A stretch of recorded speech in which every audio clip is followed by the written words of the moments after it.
Welcome to Sister Wives, Season 11, Episode 8, Part B, or Part 2, or whatever, another catfishing. So the second half of the episode, which was infuriating. I couldn't remember what the second half of the episode was. It's okay, because Mary expects Cody and then we're going to get back together and be better than ever. And Cody is super not enthusiastic. They're a little bit, tiny bit more honest about a few things. And a lot more lying about other things. Right, so... It's been 12 years since Cody and Robin have been in a good place. Nope. Not Cody and Robin. Nope, try again, John. Cody and Mary. Cody and Mary, good job. I love being able to correct you every once in a while because I'm the one always saying the wrong names. So it starts off with Mykelti and Tony are having their engagement photos. They're very cute. They invite Christine and she goes... Yeah, Tony invites Christine and she immediately shows up and brings Isabel, Truly, and Gwen with her. And Robin's already there. No, Robin's not there. I don't know if Robin was even invited. So I know I'm really like harping on this, and people are like, well, Christine's awful. Okay, fine, you can hate Christine, but when the argument is that Robin is so much better than Christine, I will absolutely fight you. Because Robin does stuff performatively, and I think that she really snowballed Mykelti and called her a special, special little girl and manipulated her. Because there just doesn't seem to be any evidence that they were so close and all of that. And I had a lot of people say, well, as an LDS, Christine would be racist. I am not saying that can't be true. I'm just saying I haven't seen any evidence of that on the show. And there's evidence that Christine does not have a problem with other things that is supposedly LDS. And if you're LDS and you're not racist, congratulations. I'm not saying that's the case. I'm just saying, like, she also doesn't have a problem with, spoiler alert, somewhere in the family coming out as gay, which we'll get to later. Okay. So, they have Raquel, who is a family friend. They go out to, at first I thought they were going to take a picture to the side of the highway. But then they were like, no, we're going to hike out to a spot that they enjoy hiking together as a couple. And I'm like, okay, you're melting my little heart. That is cute. And they do lots of like kissing and holding up a little like props that like a rope that's been tied into a knot because they're tying the knot, and like a picture frame. It's very of the time. We went to a wedding around the same time and it was very much like mustache on a stick, tiny little top hat on a stick, divorced kissy face in 5 years. Wow. That was not on a stick. That just is what happened. So that was very sweet. Christine's like, okay, a little bit too much grabby, grabby, kissy, kissy, which of course is now ironic because Christine's like, I'm all grabby, grabby, kissy, kissy with my new husband. Isabel is hilarious because she's exactly the same with Mykelti as she later on is with Christine. Because she's like, they kiss all the time and it's like a little too much. And then she's like, I didn't know what a French kiss was, so they demonstrated for me. By the way, I will never demonstrate for someone what a French kiss is. Again. Ever. So weird. Okay, so then we get back to Mary is still in Atlanta with her friend Cheryl, and she's kind of retelling some of the stuff that I think at this point she's being 98% honest about what happened with the catfishing. She talks about how she always felt that something was off about Sam, and when Mary was flying to Alaska, I think is when she said she was in an airport and they had like an airport-themed store, which is such a weird thing to say, airplane-themed, and there was a bunch of pictures from the show Pan Am, and all of a sudden she's like, those are the pictures, that's the person, those are the pictures I've been catfished with, and went and looked him up and was like, yeah, that actor, she didn't say which one, so I went and looked, and neither one of them stood out to me, other than they were very handsome men.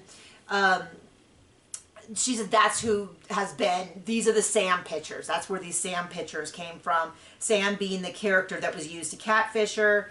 And she said with that, she finally had proof of something that she felt 100%. And here's the thing, from what I know of catfishing, you don't even need to present proof. You just need to be like, you either need to show me X or I'm done.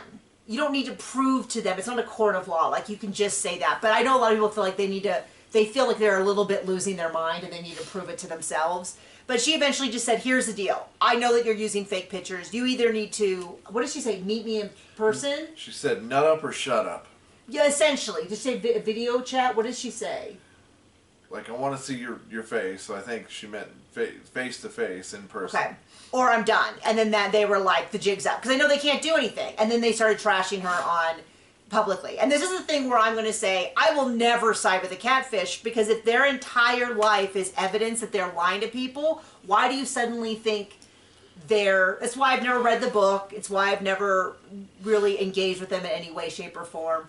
The voicemails and the pictures are kind of damning, but then another part of me goes, yeah, I mean, anyway, but I'm not going to believe anything else they say. So she was saying that when she was in Alaska, she knew this was not the two people were one person.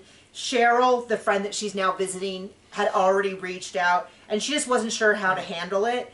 And I think that story makes a lot more sense when you think that she was thinking of leaving this person and doesn't know what proof they have that might unravel what life she has left. I wish she had kind of just been like, you know what? They're not real, but I also don't want to be married to Cody anymore, and just like everybody would have been okay with that. Absolutely. So they go to a private winery, cute winery. Love to live at a winery. They get a private porch. They get... Ooh, cameras. Let me show off the best I have to offer at this winery. It is. I mean, that's exactly how you do it. Exactly. Get a good shot in there of like all their swag and all that. They offered them wine slushies. I don't really drink wine, but that sounds amazing. A wine slushie. I think I just want a slushie.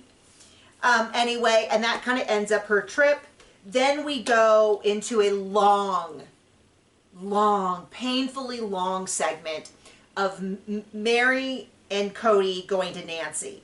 And let me summarize it. Painfully long. Cody pretty good job. Doesn't seem to have the recognition of a stone.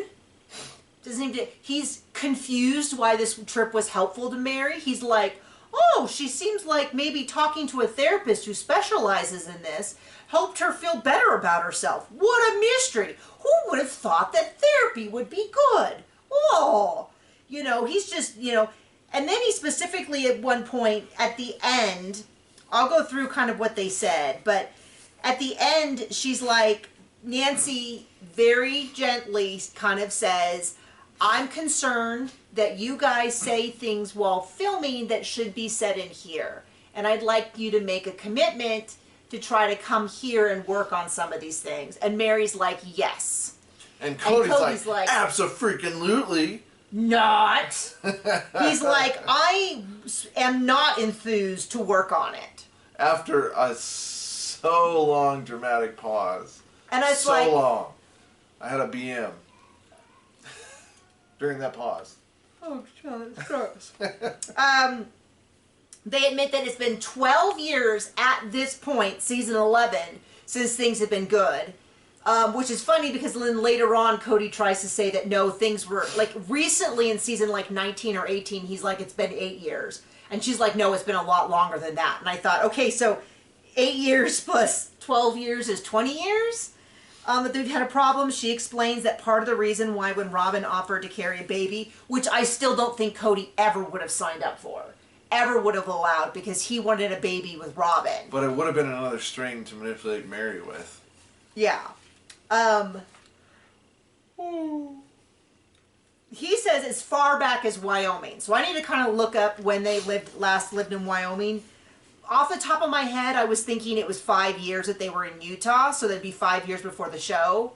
But I don't know if that's the case. But he was saying she was saying part of the reason that it took her so long to try to answer if she wanted to try in vitro, IVF, surrogacy, any of those, was because they were in such a bad place. And she says they were actually on the upswing when they met Robin, and then that crashed and burned immediately. And Cody's like, you want to say that things got bad between us because of the catfishing or the legal divorce or any of the things. That is not true. Which is funny also because in season 19, he's trying to blame it on the catfishing. That things were fine until she broke that trust. And here in season 11, he's trying to say that is not the case. They were actually bad before that. Which Mary has never disagreed with until recently when he started saying, no, it was just when you did the catfishing. And she's like, that's not true. That's not the case. But yeah, she does call him out about, excuse me, the fact that they say things filming to avoid saying things in therapy. And they're saying things in filming that they're not saying to each other. And all of that. And then there's one little 3-minute segment at the end, and this is viewer participation for those of you who have a coming out story, because this is when Leon gathers up all the parents in Christine's library, including... And tells them they're getting married. No, does not for once announce that someone is getting married, and in fact they tease Leon about that, but Leon comes out as gay.